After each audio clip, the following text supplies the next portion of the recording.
الحمد لله رب العالمين، والصلاة والسلام على أشرف الأنبياء والمرسلين، على نبينا محمد صلى الله عليه وسلم وعلى آله وصحبه أجمعين. اللهم رب اشرح لي صدري ويسر لي أمري واحلل عقدة من لساني يفقه قولي. سبحانك لا علم لنا إلا ما علمتنا إنك أنت العليم الحكيم.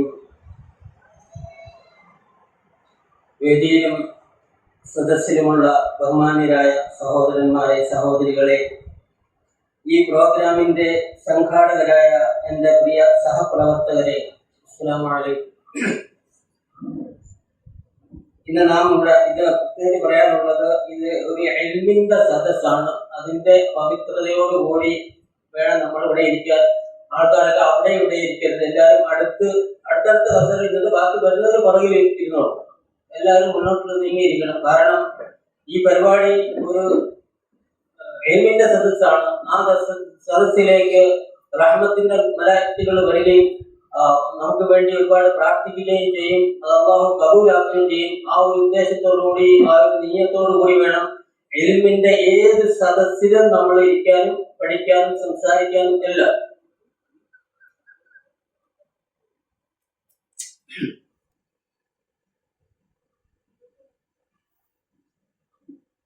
ഇത് നമ്മുടെ കൂടിയിരിക്കുന്നത് 2025 നടന്ന വെളിച്ചം ലേണിംഗ് ഖുർആൻ പരീക്ഷയിൽ പങ്കെടുത്ത മുഴുവൻ ആൾക്കാരെയും അനുമോദിക്കുന്നതിനും സമ്മാനങ്ങൾ നൽകുന്നതിനും വേണ്ടിയാണ്. അല്ലാഹുവിന്റെ ഈ ദീനിനെ കുറിച്ച് സംസാരിക്കാനും പഠിക്കാനും വീണ്ടും ഒരവസരം കൂടി നൽകിയ കാരുണ്യവാനായ റബ്ബിനെ സ്തുതിക്കട്ടെ. അൽഹംദുലില്ലാഹ്. അല്ലാഹു സുബ്ഹാനഹു വ തആല ഒരു അടിമയ്ക്ക് ചെയ്യുന്ന അനുഗ്രഹങ്ങളിൽ പെട്ടതാണ് അറിവ് അവന് പ്രിയപ്പെട്ടതാക്കുക എന്നുള്ളത്. കാരണം ദീനീപരമായ അറിവ് എല്ലാ നന്മയുടെയും ഉറവിടമാണ്. പക്ഷേ ഒരു വിശ്വാസിയെ സംബന്ധിച്ചിടത്തോളം ഇത്തരത്തിലുള്ള ക്ലാസുകളിൽ പങ്കെടുക്കുകയും അതുപോലുള്ള മറ്റു പല സോഷ്യൽ മീഡിയകളിൽ കൂടിയൊക്കെ നമ്മൾ കേൾക്കുകയും കാണുകയൊക്കെ ചെയ്ത് അത് കേവലം ഒരു ശ്രവണ അതായത് വലത്തെ ചെവിയിൽ കൂടി കേട്ട് ഇടത്തെ ചെവിയിൽ കൂടി പത്തി വിടുന്ന ഒരു തരത്തിലായിരിക്കരുത്.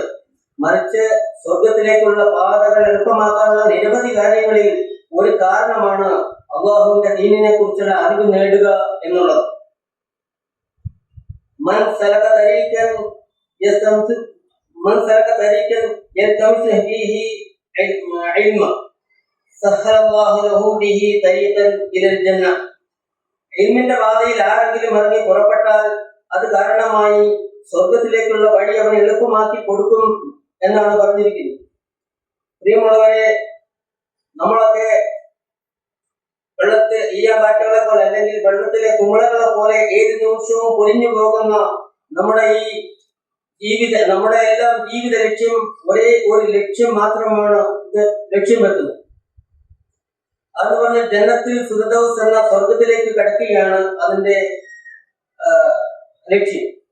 അതിന് ആവശ്യമായ ആദ്യത്തെ ഘടകം എന്ന് പറയുന്നത് നമുക്ക് ഹിദായത്ത് കിട്ടുക എന്നുള്ളതാണ്.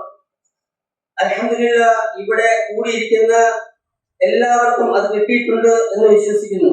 പക്ഷേ അത് നിലനിർത്തി പോരാൻ നമുക്ക് കഠിനമായി ഈ ജിഹാദ് തന്നെ നടത്തേണ്ടതുണ്ട്. കഠിനമായ യജ്ഞം തന്നെ നടത്തേണ്ടതുണ്ട്. നമ്മളൊന്ന് ചിന്തിച്ചു നോക്കൂ. അള്ളാഹുവിന്റെ ഏറ്റവും വലിയ കൂട്ടുകാരനായ ഇബ്രാഹിം നബി അലൈഹിസ്സലാത്തു വസ്സലാമിന്റെ ബാപ്പായ്ക്ക് അള്ളാഹു ഹിദായത്ത് കൊടുത്തിട്ടില്ല. നൂഹ് നബി അലൈഹിസ്സലാമിയുടെ ഭാര്യയ്ക്ക് അള്ളാഹു ഹിദായത്ത് കൊടുത്തിട്ടില്ല. അതേപോലെ തന്നെ ലൂത്ത് നബി അലൈഹിസ്സലാമിയുടെ ഭാര്യയ്ക്ക് അള്ളാഹു ഹിദായത്ത് കൊടുത്തിട്ടില്ല. എന്നാൽ ലോക അഹങ്കാരിയായ ഫിർഔന്റെ ഭാര്യയ്ക്ക് അള്ളാഹു ഹിദായത്ത് നൽകി ആദരിക്കുകയും ചെയ്തു. അതേപോലെ തന്നെ അബൂ താലിബ് നബി സല്ലല്ലാഹു അലൈഹി വസല്ലമയുടെ പിതൃവ്യൻ, നബിയെ ഏറ്റവും കൂടുതൽ സ്നേഹിക്കുകയും വേണ്ട കരുതൽ നൽകുകയും ചെയ്ത നബി ഏറ്റവും കൂടുതൽ ചെയ്ത അബൂ താലിബിന് അള്ളാഹു ഹിദായത്ത് നൽകിയില്ല.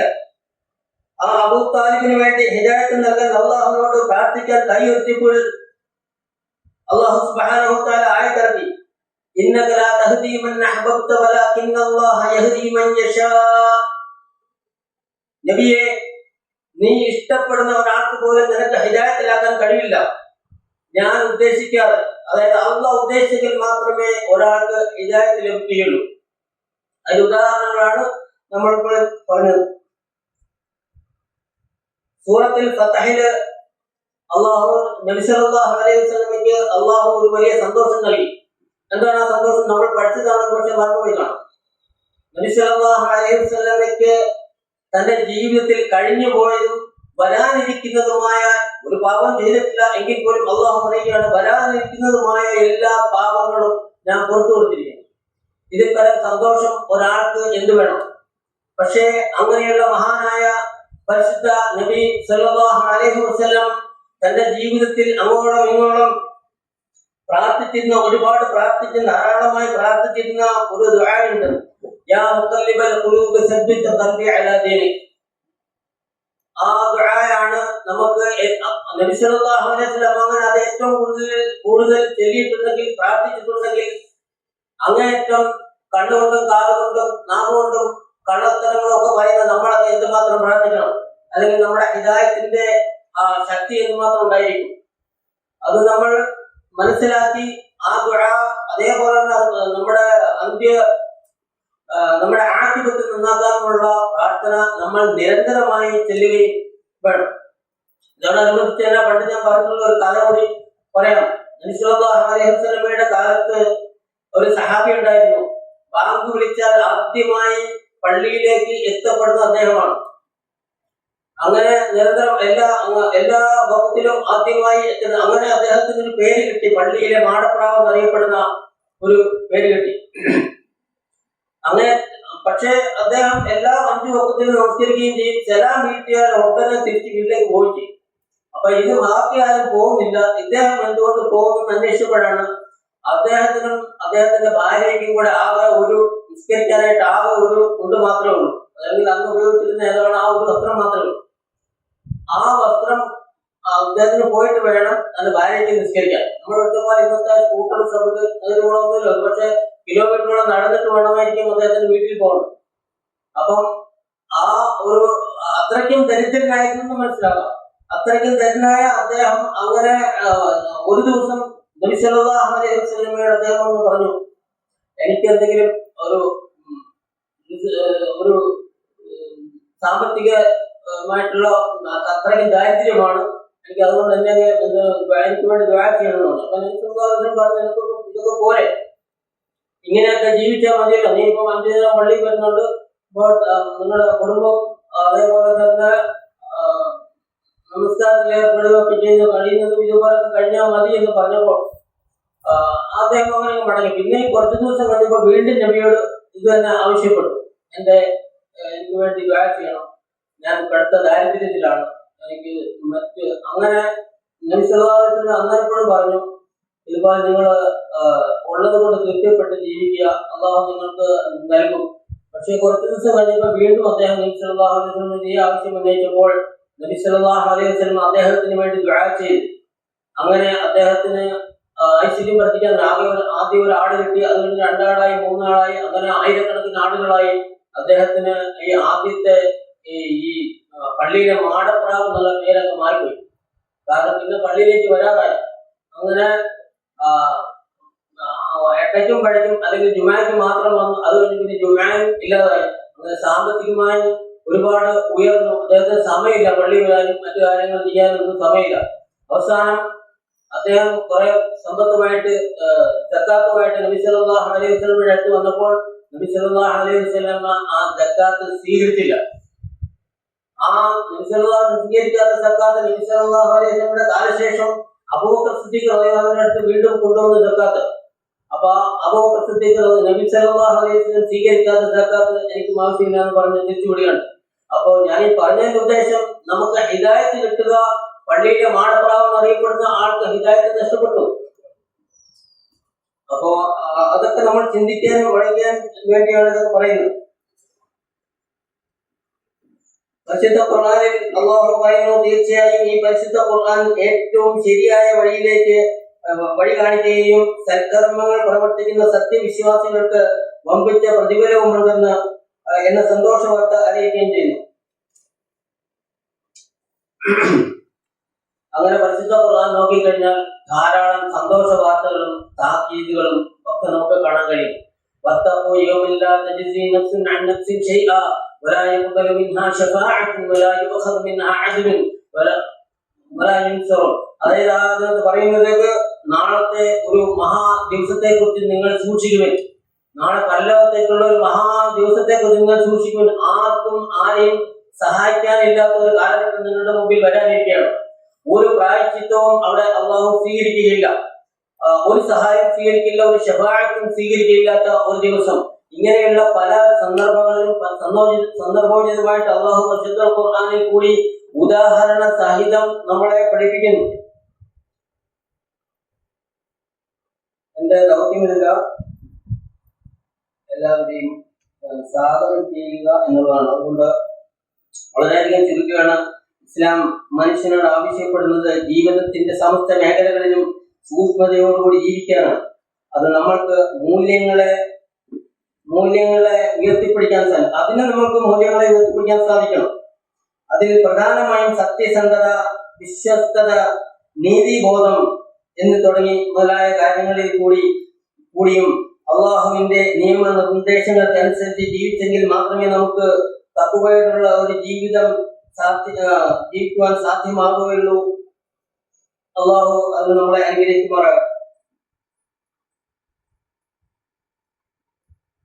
അള്ളാഹു സുബ്ഹാനഹു വ തആല സൽക്കർമ്മങ്ങളിൽ നിരതരായി ജീവിക്കുവാനുള്ള ഈമാനികമായ കരുത്ത് നൽകി അനുഗ്രഹിക്കുമാറാകട്ടെ എന്ന് പ്രാർത്ഥിച്ചുകൊണ്ട് ഞാൻ എന്റെ കർത്തവ്യത്തിലേക്ക് കടക്കുകയാണ്. ആദ്യമായി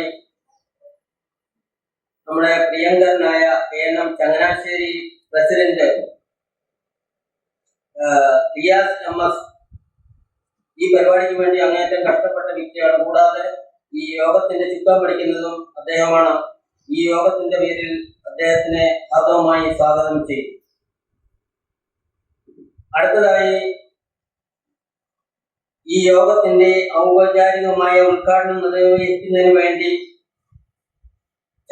KNM കോട്ടയം ജില്ലാ സെക്രട്ടറി നസീർ TH നമുക്ക് പരിചയപ്പെടുത്തേണ്ട ആവശ്യമില്ല. എല്ലാവർക്കും അറിയാം. നമ്മുടെ എല്ലാ കാര്യങ്ങൾക്കും അദ്ദേഹം ഇവിടെ കോട്ടയത്തുണ്ടെങ്കിൽ ഇവിടെ എത്തിച്ചേരുന്ന ആ വ്യക്തിയാണ്. അദ്ദേഹത്തിനും KNM ചങ്ങനാശ്ശേരി യൂണിറ്റിന്റെ പേരിലും ഈ യോഗത്തിന്റെ പേരിലും ഹാർദവമായി സ്വാഗതം ചെയ്യുന്നു. അടുത്തത് ആശംസകൾ അറിയിക്കുന്നതിനായി അനീസ് ബഷീർ KNM കോട്ടയം മണ്ഡലം സെക്രട്ടറിയാണ്. അദ്ദേഹത്തിനും ഈ യോഗത്തിന്റെ പേരിൽ ഹാർദവമായി സ്വാഗതം ആശംസിക്കുന്നു. പിന്നെ അടുത്തത് അബ്ദുൽ സത്താർ സെക്രട്ടറി. അദ്ദേഹം ചില സാങ്കേതിക പ്രശ്നങ്ങളെല്ലാം ഇവിടെ എത്തപ്പെടാൻ സാധിച്ചില്ല. അദ്ദേഹം എത്താമെന്ന് പറഞ്ഞിരുന്നായിരുന്നു. അദ്ദേഹത്തിന്റെ ബ്രദറിന് സുഖമില്ലാത്തതിന് അറിയിച്ചിട്ടുണ്ട്. അതുകൊണ്ട് അദ്ദേഹത്തിനും ഈ യോഗത്തിന് പേരിൽ ഹാർദവമായി സ്വാഗതം അർപ്പിക്കുന്നു. പിന്നെ രണ്ട് യുവത്വങ്ങളാണ് ചങ്ങനാശ്ശേരിയിൽ നിന്നും. ഒന്ന് ഹാഫിസ് സഫർ, രണ്ട് മുഹമ്മദ് അസ്ലം. വിജ്ഞാന സമ്പാദനത്തിന്റെ ഇസ്ലാമിക അടിത്തറകൾ എന്ന വിഷയത്തെ കുറിച്ച് ഹാഫിസ് സഫർ നമ്മുടെ സഫറിക്കയുടെ ഒരേ ഒരു മോനാണ്.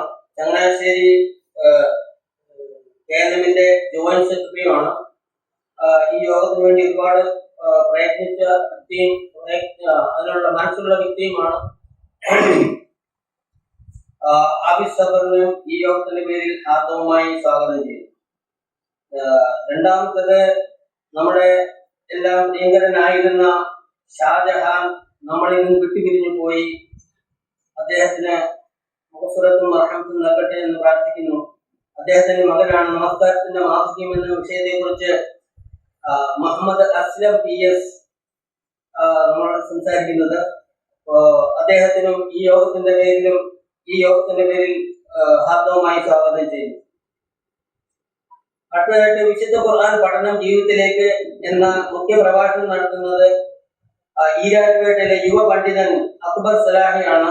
അക്ബർ സലാഹി ഈരാറ്റുപേട്ട. അദ്ദേഹത്തിനും ഈ യോഗത്തിന്റെ പേരിൽ ഹാർദവമായി സ്വാഗതം ചെയ്യുന്നു. പിന്നീട് നന്ദി പറയേണ്ടതാണ് doctor Shanavas K T. Changanassery ANM യൂണിറ്റിന്റെ ട്രഷറാണ് അദ്ദേഹം. Doctor Shanavas K T. അദ്ദേഹത്തിനും ഈ യോഗത്തിന്റെ പേരിൽ ഹാർദവമായി സ്വാഗതം അർപ്പിച്ചുകൊണ്ട് ഞാൻ എന്റെ വാക്കുകൾ ഉപസംഹരിക്കുന്നു. അസ്സലാമു അലൈക്കും വറഹ്മത്തുള്ളാഹി വബറകാതുഹു.